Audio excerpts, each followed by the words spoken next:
Daytona 500 TV ratings are in, and they are terrible. But they may not be as terrible as they initially appear, and that's what we're going to talk about today.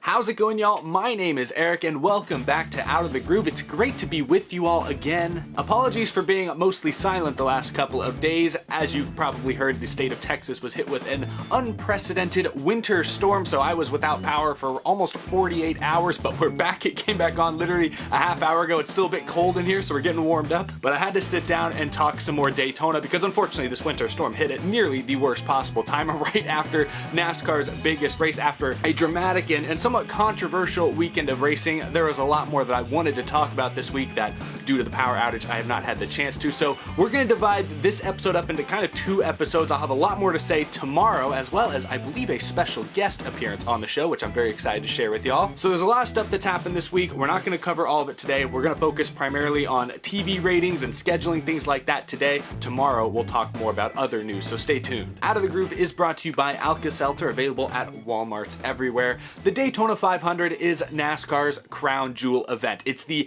biggest single event on the entire schedule each year. The whole weekend is important as well because obviously the Daytona 500 is extremely important. It's huge. There's a ton of fanfare, but the Xfinity race on Saturday, the truck race Friday night are often the largest events for those two series each year as well. So we're going to focus today's episode on the TV ratings for all of those events, how they measure television viewership. And I know some of y'all are probably thinking that, well, TV ratings, that's kind of an antiquated way of measuring audiences these days, you know? So much of entertainment has gone online. How many people are really watching old-fashioned television anymore? Well, the answer to that question is quite a lot still, especially when the race is primarily being shown on Fox. TV numbers still matter when it comes to race teams selling sponsorship. Obviously, the network's trying to sell sponsorship and make money off of this product. Nielsen TV ratings, though perhaps somewhat antiquated, are still the best tool we have for measuring the size of TV audiences. And so before we focus on the Daytona 500's record-breaking numbers this year, let's briefly talk about trucks. Truck Series TV ratings reported by Adam Stern were up this year over last year. FS1 earned 1.065 million viewers for the Camping World Truck Series event Friday night, up 6% from last year, and the most watched edition of that race since 2017. A lot of factors perhaps being thrown in there. Of course, the race is run in prime time, but it's run in prime time every single year. It was a fairly long race, so it covered a wide portion of the television schedule with a lot of cautions and even some red flags. Also, it featured an exciting finish, and of course, this was Hailie Deegan's first race in a NASCAR truck at Daytona, the first race of her first full-time rookie campaign, so I'm sure that had a lot of people tuning in out of maybe sheer morbid curiosity, if nothing else. So I'm not shocked that the Truck Series numbers were slightly up this year, but good for them, breaking the 1 million mark. That's always good to see. Saturday's events, as reported by Adam Stern, FS1 earned 1.609 million viewers for Saturday's Xfinity race, off 11% year over year, but the most watched event on FS1 since college football in December. I will say I find those numbers a bit surprising, especially given that they had Clint Boyer and Tony Stewart in the TV booth together. I thought that would keep some fans around, but just a little bit off from last year, kind of negates the gain the trucks had there. And then in that same report, FS1 got 892,000 viewers for the ARCA race at Daytona, where Jamie Little made history in the booth, up 12% year over year. Solid increase for ARCA. They'll take all the good news they can get. I'm not shocked about that either. Not a whole lot of heavy hitters in the ARCA Menards Series field, but Jamie Little being the first woman to lead an American Motorsports Series race broadcast, that was pretty cool. I thought she did a fine job Saturday afternoon. So good news for ARCA, good news for trucks, a little bit down for Xfinity, but overall not bad numbers for the three lower series, if you will. So now we've got to focus on Cup. We've got to focus on the Daytona 500, a race that began at roughly 3 p.m. Eastern time Sunday afternoon, but then featured a lengthy delay, only 14 laps in. Nearly 6 hours later, the race resumed and did not finish until after midnight on the East Coast. A race that was also run on Valentine's Day, a significant holiday, I would say. It's not quite Christmas, but it is a notable holiday that people tend to celebrate. I was parked on my couch focusing all my energy on the Daytona 500, as I'm sure many of you watching were as well, but as these numbers suggest, that may not have been the case for the rest of the country. Fox earned a 2.8 average rating and 4.83 million viewers for the entire rain-delayed Daytona 500. We'll talk about those other details in a moment, but just on its face, that number of, roughly 4.8 million viewers makes this year's Daytona 500 by far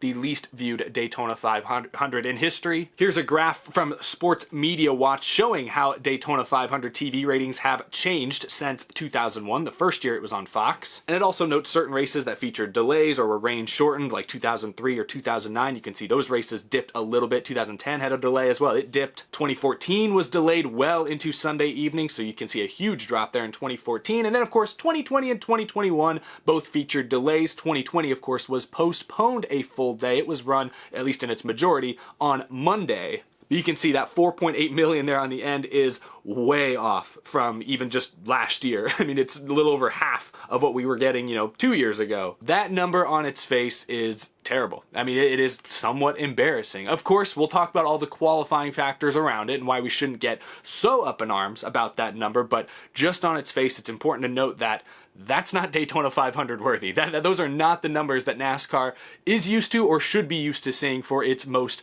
popular, most important race. In fact, that 4.8 million viewers is well off from the roughly 6.5 million viewers that tuned in last May for that Darlington race, the first race after the pandemic or after the shutdown. So this Daytona 500 was well off from just a random Darlington race that was thrown together last minute last year. I mean, NASCAR should not be proud of those numbers. Fox should not be proud of those numbers, but let's talk about why these numbers are not as bad as they may look, and why this is certainly not the end of the world by any stretch of the imagination. And anyone trying to blow this out of proportion to say, look at NASCAR, it's officially dying, it's officially on the downslope, it's far from recovery, far from stability, we do have to point out some details. So go back to that Adam Stern report. The race started with a 4.7 rating and was trending to be slightly up from 2019, but casual viewers appear to have left the channel en masse after the 5-hour rain delay. I have seen some of the numbers in even greater detail, but yes, right as the Daytona 500 was scheduled to start, the rating was trending in the high 4s, a little over 4.7. According to a source I know that works very closely within NASCAR media, the first segment of the race, before the red flag, was averaging roughly 8.5 million live viewers, which would have put it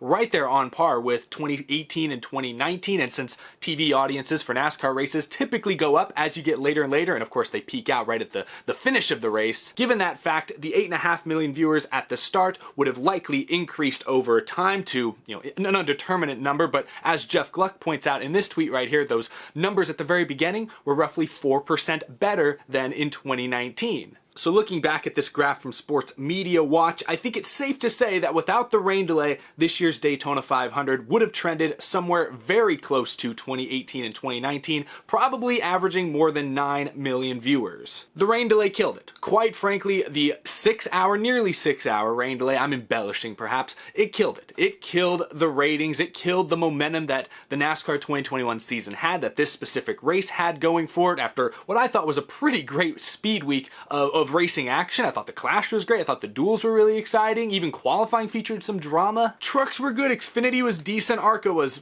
ARCA. We won't talk about ARCA, but there was a lot of general positive momentum heading NASCAR's direction, and then the rain hit. And we can dwell on start times some more. I did do some research looking at, past Daytona 500s from the last 15, 20 years. There have been several Daytona 500s delayed by rain. None had been fully postponed until 2012's race, which did not finish until the early hours of Tuesday that year. The Daytona 500 has been scheduled for 2:30 p.m. Eastern Time or later now 4 years in a row. Between 2010 and 2016, the race began between noon and 2 p.m. Eastern Time. If we go back to 2009, a race you'll remember that was race shortened, that race began at 3:30 p.m. Eastern Time. That was its scheduled starting time. So if we look back at the last 5 Daytona 500s that were scheduled to start either at 2:30 p.m. Eastern Time or later, 3 of them have been significantly affected by rain. Of course, 2020 and 2021 were both delayed. 2020 was postponed. And in 2009, like I just mentioned, it was rain shortened, which hurt its ratings a little bit because people typically, again, tune in huge numbers to watch the finish, the highly anticipated run to the checkered flag. Now, that being said, between 2010 and 2016, that's 7 Daytona 500s that all began at roughly 1 p.m. Eastern Time. 2 of those were still affected by rain, including 2012, which saw rain all day Sunday, all day Monday, delayed it into Monday Sunday night. 2014 also featured rain as well. That race was paused early on in its running to make room for the rain, and that one finished late. That was the year Dale Earnhardt Jr. won. So this goes back to what I talked about a little bit in my post-race review late Sunday night or Monday morning, whenever you watched it. You know, you can change the start time, and sure, I think for the Florida races, because the weather typically gets pretty soggy in the late afternoon in Florida, I do think NASCAR and Fox should move the Daytona 500 start time up to roughly 1 p.m. Eastern time. You know, if you want to do noon, fine, but I think 1 p.m. Eastern is a good compromise there. I think they should make that change next year, because clearly these numbers suggest that if you tell people when the race is, they will tune in.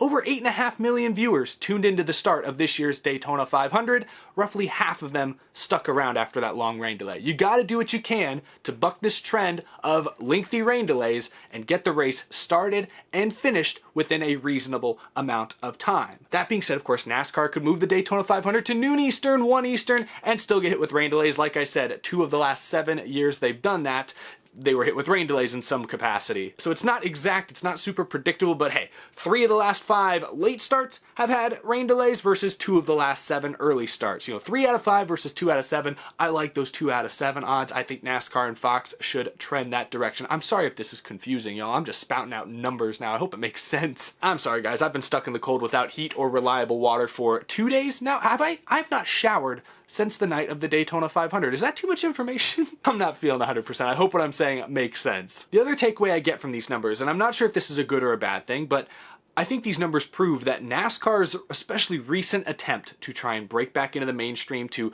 reach new potential fans, it's working. It may be working at the expense of some of the longtime hardcore passionate fans, but what this tells me is you had a very high number of fans tuning in for the start of this race. They followed a lot of the off-season storylines. They were curious to see how this year's race went. The promotion and everything was fantastic. You had a lot of fans, more than 8.5 million, who tuned into the start, but were unwilling to sit through 6 hours of replay coverage, rain delay coverage. They just didn't want to tune in. Maybe many of them just assumed it was going to come back Monday afternoon and had already planned their schedules around that. But the point is, NASCAR clearly piqued the interest of some new casual fans. People say casual fans as if it's a bad thing, if it's a bad word. You know, everyone starts out, in my opinion, as a casual fan. You don't become a hardcore, bleed NASCAR type fan overnight. You start out as a casual fan. Do you like it? Do you find a driver or a team to latch onto? That's how this starts, guys. So I don't consider it a bad thing when NASCAR tries to appeal to the casual fans. You gotta start somewhere. I think these numbers showing that they were pacing a little bit better than 2018 and 2019 at the start, it shows that NASCAR's and all of its off-season storylines were able to entice a higher percentage of casual, new potential fans to watching the event. The rain delay killed it. I don't know what NASCAR could have done differently in this instance. Of course, the Daytona 500 schedule is scheduled a year in advance, so it's not like they could the week before look at the weather and say, hey, we're gonna move it to a noon start. That's not gonna happen. I do think going forward, the push should be for earlier start times for these Florida races where the weather is extremely volatile and unpredictable. The one thing you can predict about Florida weather is that the rain is more likely the later you get into the afternoon. NASCAR should try to fight against that by starting the Daytona 500 earlier. It's a sacrifice the West Coast is gonna have to make. Because in this day and age, when attention spans are shorter than ever, you cannot expect new potential fans to sit through a 6-hour rain delay, checking their phones, checking TV to get updates. That's just not going to happen. You're going to lose their attention elsewhere, and that's exactly what happened this year. So for the race itself, which was largely run late Sunday night, the ratings were bad. All-time lows for the Daytona 500, but NASCAR fans, networks, teams, sponsors, everyone should feel at least a little bit better about the fact that the initial start of the race was seeing numbers that outpaced 2018 and 2019. NASCAR's not going to get back to numbers like they saw in 2005 overnight, and they likely never will get to those numbers again. That is not the goal. The goal should be, however, to ensure that new fans see the NASCAR product on full display at its scheduled time. That scheduled time does not have to be 3 p.m. Eastern time. It can be 1 p.m. Eastern time. Fans will show up. It's important that fans see a complete race, and they did not this year if they tuned in at that start time, unless they were willing to go through all those trials and tribulation throughout the day, withstanding and withering the literal storm that happened at Daytona Beach. You just can't expect new fans to sit through it. So I hope Fox and NASCAR take into consideration start times for the Daytona 500 going forward. I'm officially a part of team noon Eastern to 1 p.m. Eastern time. It's not as sexy as just saying noon, but you know, I'm willing to compromise again. 1 p.m. Eastern time fine by me. Anyway, y'all, thank you so much for watching. Leave a comment down below. Let me know what you thought of NASCAR's TV ratings for this year. Let me know what you thought of the Daytona 500 start time, what they should do going forward. I look forward to reading your responses. That's all I've got. Be sure to subscribe if you're new to the channel. Usually we talk NASCAR every day when there's not a once-in-a-generation winter storm wreaking havoc on my studio, but I appreciate your support, and I also appreciate the amazing support from my fantastic Patreon supporters each and every month. I could not do this show without your support. More videos coming this week, assuming the lights stay on. Hopefully I'm feeling a lot warmer now, which is very nice. Thank you all for the continued support. I'll see you very, very soon. Take care and stay safe out there.